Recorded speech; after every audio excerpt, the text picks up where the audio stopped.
faudra pas oublier qu'ils ont pris la souciance de ses amis, qu'ils ont franchi un cap, qu'ils ont enlevé à un papa sa fille unique, à une maman son bébé, la chair de sa chair. Les 9 mois où je l'ai porté, qu'ils ont enlevé le rire dans la maison, qu'ils ont enlevé des chaussures devant une porte, des pizzas, des sushis. Ils ont enlevé tout ça. C'est un an d'une souffrance qu'aucun mot ne saurait décrire. Un an devant les photos de leur fille, d'un visage caressé et du sourire de Chloé que rien, jamais ne pourra effacer. Un an de dignité, un an de silence, rompu aujourd'hui par la parole d'une mère, par le courage d'une maman qui choisit de parler pour son enfant. C'est parler pour souligner les un an d'inacceptable. C'est parler aussi par respect pour elle, pour porter sa voix. Et c'est parler aussi pour refuser le voyeurisme. Parler pour dire notre vérité, la vérité, et porter uniquement sa voix, la voix de Chloé.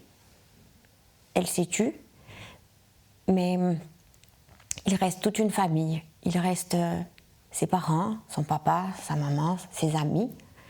Et à travers nous, elle existe, elle est là, elle parle. Eux n'ont pas encore trouvé la force de parler. Chiara, Graziella, Alice, Tiara, Julien et Pierre-André sont venus ce jour-là entourer la famille de Chloé, comme ils le font depuis un an. Mais qui était cette amie, cette petite fille, cette adolescente devenue un symbole?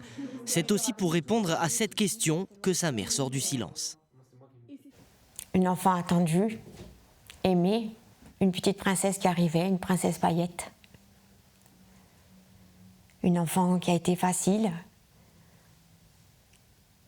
qui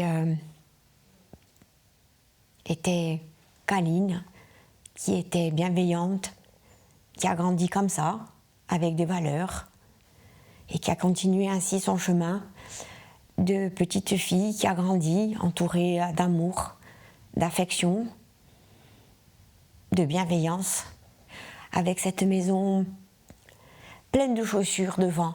Alors je râlais tout le temps. Je disais, mais qui a encore à la maison toutes ces chaussures devant la porte? Il y a encore plein de chaussures devant la porte, tout le temps. Parce que ses amis sont toujours là, mais il n'y a plus les siennes. Et quand il rentre, j'attends toujours qu'elle arrive. J'ai toujours besoin qu'elle rentre. Je sais qu'elle n'est plus là. Je le sais. Ça ne m'empêche pas de l'attendre. Chloé, elle aimait la vie. Elle aimait être rock'n'roll. Elle aimait rire. Elle aimait danser. Elle aimait chanter. Elle aimait ses amis. Elle aimait son petit chien qui la cherche partout. Elle aimait rester à la maison et regarder des séries. Tout ça, on nous l'a enlevé. Chloé, on ne lui a pas laissé le temps de vivre. Chloé, elle a pris un autre véhicule. Elle a pris une voiture pour aller faire un tour en pyjama à 9h30 du soir, le premier jour des vacances, où elle avait eu son semestre. On devait partir le mercredi, elle était heureuse. Dans cette voiture, elle m'envoie un message moins de 3 minutes avant de s'en aller, cette éternité. Avant qu'on lui prenne sa vie et notre vie, elle m'envoie qu'elle est fatiguée, qu'elle m'aime et qu'on se voit demain. Et peut-être ce soir. Je lui dis que je l'aime et que je l'attends. Ces 3 minutes, c'est 3 minutes de culpabilité. C'est 3 minutes en trop. C'est 3 minutes où des assassins ne se sont peut-être pas approchés assez près pour voir que c'était une jeune fille. C'est dur de s'approcher. Peut-être qu'ils n'ont pas voulu voir que c'était une jeune fille. La lâcheté, ça s'éloigne. Quand ils ont fait partir Chloé, sans regarder, ils ont fait partir une partie de la Corse. Il ne faudra pas l'oublier. Jamais. La minute où j'ai compris que ma fille n'était plus là, ce cri qui est resté dans la nuit, ce cri qui s'est étranglé,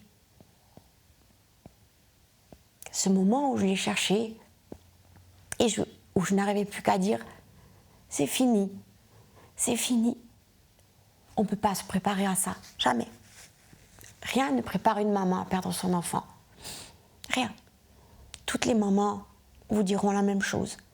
Rien ne peut préparer un papa à ne plus avoir la main de sa fille dans la sienne, à ne plus aller au cinéma, à ne plus se dire que la plage, ça ne sera plus jamais la même. Que notre vie ne sera plus jamais la même.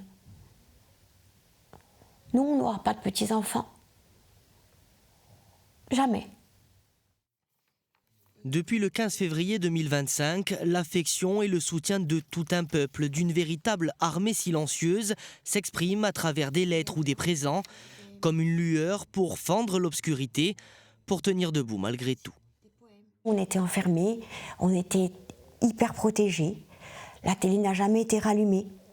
Donc on s'est mis dans une bulle pour pouvoir tenir debout et pas se jeter par une fenêtre. Parce que c'est facile de partir, c'est plus difficile de rester. Et puis, un jour, on a commencé à regarder toutes ces lettres qui arrivaient, ces centaines, ces milliers, ces cadeaux. J'ai compris plus tard, quand j'ai réussi à remonter un peu la pente et à ressortir, à pouvoir même remarcher parce que tout était difficile, que l'onde de choc, elle était énorme. Que les gens avaient perdu la foi même en l'humain. Que ça avait pris une proportion énorme sans que l'on le sache. Ça nous dit que tout n'est pas perdu. Ça nous dit que la Corse veut que ça change. Un an après le drame, s'ouvre aussi le combat pour la justice, pour la vérité, au nom de Chloé. C'est pas un dossier Chloé. C'est pas une ligne dans un journal. Chloé, c'est Chloé. Chloé, elle a des parents, elle a une famille et elle a un peuple autour. Chloé, c'est pas un fait divers. Chloé, on lui doit la vérité. Pas une vérité. La vérité. Donc effectivement, oui. J'attends la justice. On attend la justice. Mais je pense que la Corse entière attend la justice.